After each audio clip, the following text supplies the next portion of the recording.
MTV news Kannada ವಾಹಿನಿಗೆ ಸ್ವಾಗತ.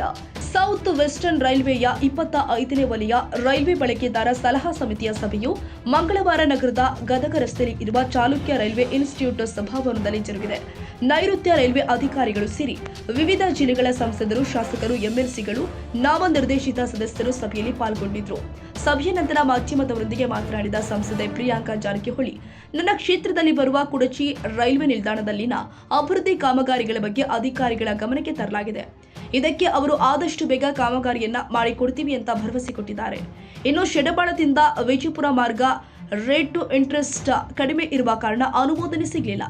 ಜನರಲ್ಲಿ ಜಾಗೃತಿ ಮೂಡಿಸಿ ಈ ಮಾರ್ಗಕ್ಕಾಗಿ ಮತ್ತೆ ನಾವು ಪ್ರಯತ್ನ ಮಾಡ್ತೀವಿ. ಸ್ವಾತಂತ್ರ್ಯ ಕಾಲದಿಂದಲೂ ನಮ್ಮ ಭಾರತೀಯ ರೈಲ್ವೆ ಕಡಿಮೆ ದರದಲ್ಲಿ ಬಡ ಜನರಿಗೆ ಸೇವೆಯನ್ನು ಒದಗಿಸ್ತಾ ಇದೆ.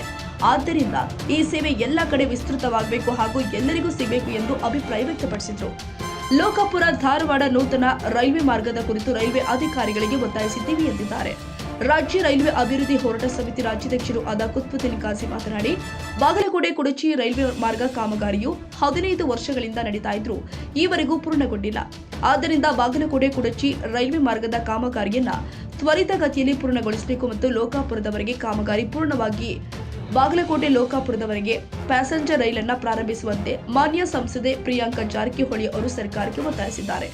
ಇನ್ನು ಲೋಕಾಪುರದಿಂದ ಧಾರವಾಡ ರೈಲ್ವೆ ಮಾರ್ಗಕ್ಕೆ ಅಗತ್ಯ ಕ್ರಮಗಳನ್ನು ಕೈಗೊಳ್ಳಿ. ಲೋಕಾಪುರದಿಂದ ಧಾರವಾಡ ರೈಲ್ವೆ ಮಾರ್ಗಕ್ಕೆ ರಾಜ್ಯ ಸರ್ಕಾರದಿಂದ ಭೂಮಿ ಒದಗಿಸಿಕೊಡುವ ಪ್ರಾಮಾಣಿಕ ಪ್ರಯತ್ನವನ್ನ ನಾನು ಮಾಡ್ತೀನಿ ಅಂತ ಮಾನ್ಯ ಸಂಸದೆ ಪ್ರಿಯಾಂಕಾ ಜಾರಕಿಹೊಳಿ ಅವರು ರೈಲ್ವೆ ಅಧಿಕಾರಿಗಳಿಗೆ ಸೂಚನೆ ಕೊಟ್ಟಿದ್ದಾರೆ. ಆದ್ದರಿಂದ ಅವರಿಗೆ ನಮ್ಮ ಹೋರಾಟ ಸಮಿತಿ ಹಾಗೂ ಸಾರ್ವಜನಿಕ ಪರವಾಗಿ ಧನ್ಯವಾದಗಳನ್ನು ಸಲ್ಲಿಸ್ತೀನಿ ಅಂತ ಹೇಳಿದ್ರು. ಅಖಂಡ ಉತ್ತರ ಕರ್ನಾಟಕಕ್ಕೆ ಸಂಬಂಧಪಟ್ಟಂತೆ ರೈಲ್ವೆ ಮಾರ್ಗಗಳು, ರೈಲ್ವೆ ಸೌಲಭ್ಯಗಳ ಬಗ್ಗೆ ಮಾನ್ಯ ಪಾರ್ಲಿಮೆಂಟ್ ಸದಸ್ಯರಾದ ಪ್ರಿಯಾಂಕಾ ಜಾರಕಿಹೊಳಿ ಅವರು ಬಹಳ ಒಂದು ಸರ್ಕಾರದ ಮೇಲೆ ಒತ್ತಡ ತರುವ ನಿಟ್ಟಿನೊಳಗ ಒಂದು ಅಧಿಕಾರಿಗಳನ್ನ ತರಾಟೆಗೆ ತೆಗೆದುಕೊಂಡು ಒಂದು ಲೋಕಾಪುರ ಧಾರವಾಡ ರೈಲ್ವೆ ಮಾರ್ಗ, ಕುಡ್ಚಿ ಬಾಗಲಕೋಟ್ ರೈಲ್ವೆ ಮಾರ್ಗ ಕಳೆದ 15 ವರ್ಷಗಳಿಂದ ವಿಳಂಬ ನೀತಿಯಿಂದ ಬಹಳ ಅವೇಗತೆಯಲ್ಲಿ ಕಾಮಗಾರಿ ಸಾಗಿದ್ದು ಅದನ್ನು ತ್ವರಿತಗತಿಯಲ್ಲಿ ಮಾಡಬೇಕು. ಆಮೇಲೆ ಕಾಮಗಾರಿ ಲೋಕಾಪುರವರೆಗೂ ಏನ್ ಪ್ರಾರಂಭ ಆಗಿ ಮುಕ್ತಾಯ ಆಗೈತಿ, ಅಲ್ಲೇ ಪ್ಯಾಸೆಂಜರ್ ರೈಲು ಪ್ರಾರಂಭಿಸಬೇಕಂತ ಕಟ್ಟುನಿಟ್ಟುವಾಗಿ ಅವರು ತಮ್ಮ ಒಂದು ಅಭಿಪ್ರಾಯವನ್ನ, ತಮ್ಮ ಒಂದು ಒತ್ತಡವನ್ನ ಸರ್ಕಾರದ ಮೇಲೆ ಮಾಡ್ಯಾರ. ಅದಕ್ಕೆ ಉತ್ತರ ಕರ್ನಾಟಕದ ಅಖಂಡ ಎಲ್ಲಾ ಸಾರ್ವಜನಿಕರ ಪರವಾಗಿ ಮಾನ್ಯ ಸಂಸದರಾದ ಪ್ರಿಯಾಂಕಾ ಜಾರಕಿಹೊಳಿ ನಾನು ಧನ್ಯವಾದಗಳನ್ನು ಹೇಳ್ತೀನಿ. ಮತ್ತು ಲೋಕಾಪುರ ಧಾರವಾಡ ರೈಲ್ವೆ ಮಾರ್ಗ ನೀವು ಮಾಡ್ರಿ, ರಾಜ್ಯ ಸರ್ಕಾರದಿಂದ ಭೂಮಿ ಕೊಡಿಸುವ ಪ್ರಯತ್ನ ನಾವು ಮಾಡ್ತೀವಿ, ಸರ್ಕಾರ ನಮ್ಮದೇ ಇದೆ ಅನ್ನುವಂತ ಮಾತನ್ನು ಕೂಡ ಹೇಳ್ಯಾರೆ. ಅದಕ್ಕೂ ನಾವು ಧನ್ಯವಾದಗಳನ್ನ ಹೇಳ್ತೀನಿ. ಅತಿ ಶೀಘ್ರದಲ್ಲಿ ಎಲ್ಲಾ ವಿಷಯಗಳನ್ನು ಉತ್ತರ ಕರ್ನಾಟಕಕ್ಕೆ ಅಗತ್ಯ ಇರುವಂತ ರೈಲ್ವೆ ಸೌಲಭ್ಯಗಳು, ರೈಲ್ವೆ ಮಾರ್ಗಗಳು, ರೈಲುಗಳು ಎಲ್ಲಾ ಒಂದು ವ್ಯವಸ್ಥೆಯನ್ನ ನಾವು ಪ್ರಯತ್ನ ಮಾಡ್ತೀವಿ ಅನ್ನುವಂತ ಅಧಿಕಾರಿಗಳು ಹೇಳ್ಯಾರ. ಒಂದು ಒಳ್ಳೆಯ ಒಂದು